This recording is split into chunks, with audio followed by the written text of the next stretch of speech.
কি গো, কি করছো? এই যে আজকে সোয়াবিনের একটা নতুন রেসিপি বানাচ্ছি। বাহ! সোয়াবিনের মুইঠা। এটা হচ্ছে কি করে করছি একটু ক্যামেরাটাকে সামনে নিয়ে এসো। আর আমাকে পুরো পাগলির মতো লাগছে। হ্যাঁ, ক্যামেরাটা এবার দেখাও। যে এখানে হচ্ছে বন্ধুরা সোয়াবিন আগে প্রথমে সোয়াবিনটাকে এখানে পেস্ট করে নিয়েছি। তার আগে আমি বলি, কাঁচা লঙ্কা পেস্ট করে নিয়েছিলাম। তারপর সোয়াবিনটাকে ভালো করে সেদ্ধ করে নিয়ে সোয়াবিনটাকে জলটাকে চিপে নিয়ে তারপর এটা মিক্সার গ্রাইন্ডারে সোয়াবিনটাকে পেস্ট করে নিয়েছি।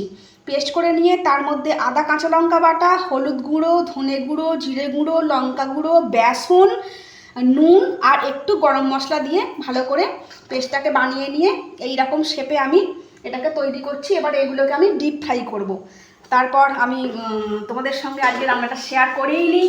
হ্যাঁ, আর আজকে আমার কি অবস্থাটা পুরো পাগলির মতো লাগছে। যাই হোক, এখন রান্নাটা বানাই। আর একদিকে ভাত বসিয়ে দিয়েছি, চলো একে একে তোমার সঙ্গে শেয়ার করছি। এখানে দেখো, প্রথমে দুটো দিয়েছি, আগে দুটো দিয়ে করছি বন্ধুরা। ডিপ ফ্রাই করবে এগুলোকে। তোমরাও প্রথমে আগে কড়াই দিয়ে নাড়বে না, প্রথমে আস্তে আস্তে দুটো দিয়ে দেখে নেবে যে কড়ার গায়ে লেগে যাচ্ছে কি না, তারপর বেশি করে দিয়ে ফ্রাই করে নেবে। চলো আমি একটা একটা করে করতে থাকি আর তোমাদের সঙ্গে শেয়ার করি। যখন সবগুলো একসঙ্গে হয়ে যাবে তারপর আমি আসছি।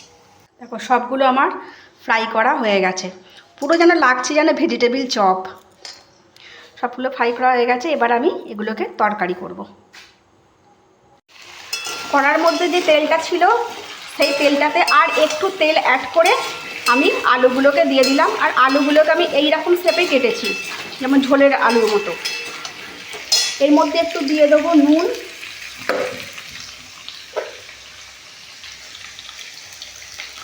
আর একটু হলুদ।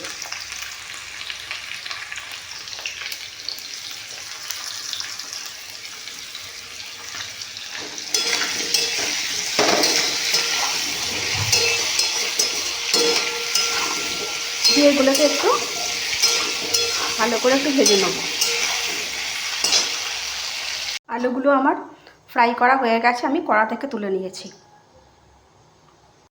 এবার ওই তেলের মধ্যেই আমি দিয়ে দেব গোটা জিরে, গরম মশলা, দারচিনি, এলাচ আর কয়েকটা লবঙ্গ আর তেজপাতা।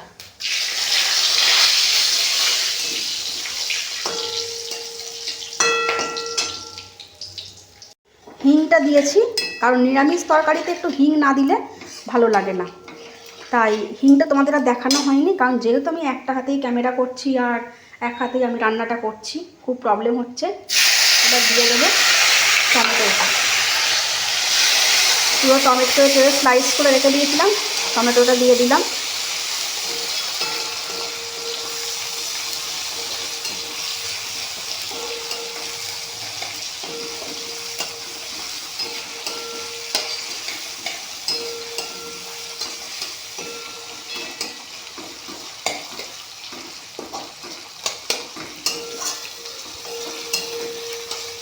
টমেটোটা একটুখানি গলে এলে এর মধ্যে দিয়ে দেবো আদা কাঁচা লঙ্কা বাটা।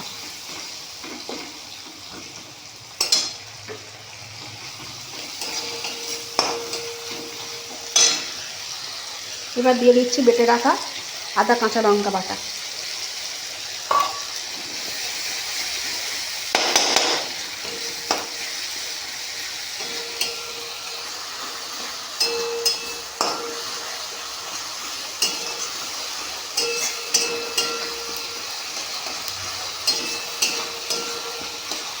একটু নাড়তে হবে যাতে আদার আর কাঁচা লঙ্কার যেন গন্ধটা যেন চলে যায়।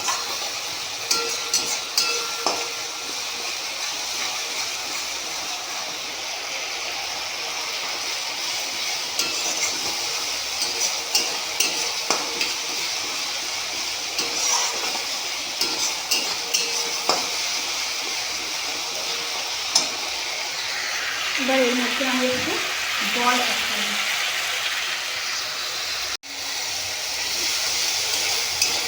এবার এর মধ্যে আমি একটু জলটা অ্যাড করে তারপর মশলাগুলো একে একে অ্যাড করব। একটু জল না দিলে মশলাগুলো কড়ার মধ্যে লেগে যাবে। আমি এখানে দিয়ে দেবো একটু হলুদ গুঁড়ো,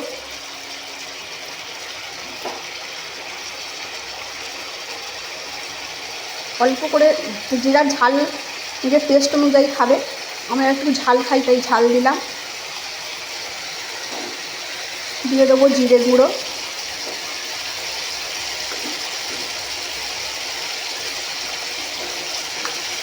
দিয়ে দিচ্ছি ধনের গুঁড়ো,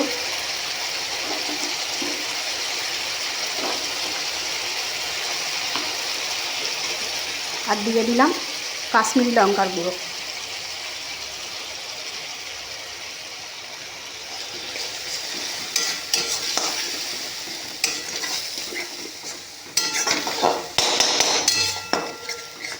তার সঙ্গে দিয়ে দেবো একটু নুন।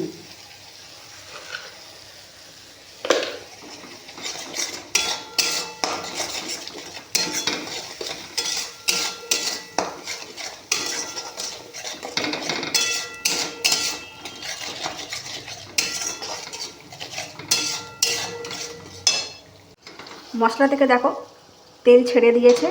এবার আমি দিয়ে দেবো আলুগুলো। আলুগুলোকে দিয়ে একটু কষবো।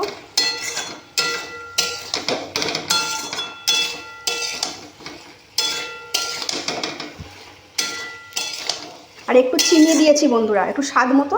তোমরা চিনি খেলে একটু চিনি দিতে পারো, কারণ চিনিটা দিলে একটু টেস্ট হয়, তাই আমি একটু স্বাদ মতো চিনি দিয়েছি। কারণ আমার প্রচণ্ড প্রবলেম হচ্ছে, আমি এক হাতে ক্যামেরা ধরে আছি আর এক হাতে রান্না করছি, কারণ আমার স্ট্যান্ডও নেই আর ক্যামেরা ধরে দেওয়ার মতো কেউ নেই। বরকে একবার বলেছিলাম, শুধু প্রথমটা শ্যুট করে দিয়েছে।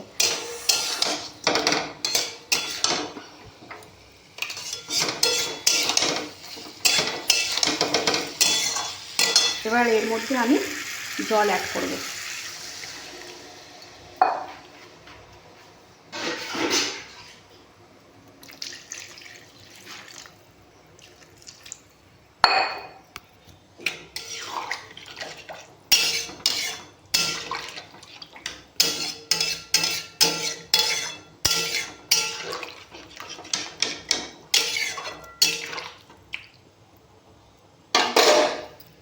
এটা মিডিয়াম টু লো ফ্লেমে আমি একটু ঢাকা দিয়ে এটাকে ফুটিয়ে নেব, যাতে আলুগুলোকে সেদ্ধ হয়ে যায়। আলু সেদ্ধ হয়ে গেছে। এবার আমি দিয়ে দেবো যেগুলো ফ্রাই করে রেখেছিলাম পকোড়াগুলো, সেইগুলো আমি দিয়ে দেবো। এতে কিছুটা ভাজা খেয়ে নেওয়া হয়েছে। আমার বর, একটু পিসিমাকে দিলাম, ছেলেকে দিলাম, ওরা একটু ভাজা খেয়ে নিয়েছে, কারণ সবগুলো তরকারিতে দিলে আবার নষ্ট হতে পারে। দিয়ে একটুখানি হাই ফ্লেমে ফুটিয়ে নেব।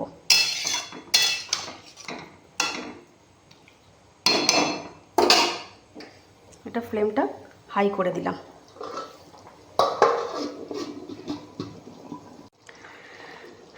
তরকারি অলমোস্ট আমার ডান। একটু ঝোলে রেখেছি, কারণটা হচ্ছে আমরা ভাত দিয়ে খাবো রাত্রিরে। এবার এর মধ্যে আমি দিয়ে দেবো একটু গরম মশলা। পড়ছে না কেন, পড়ছে না কেন?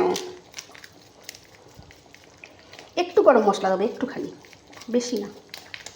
একটুখানি গরম মশলা দিয়ে দিলাম, আর একটু ঘি দেবো।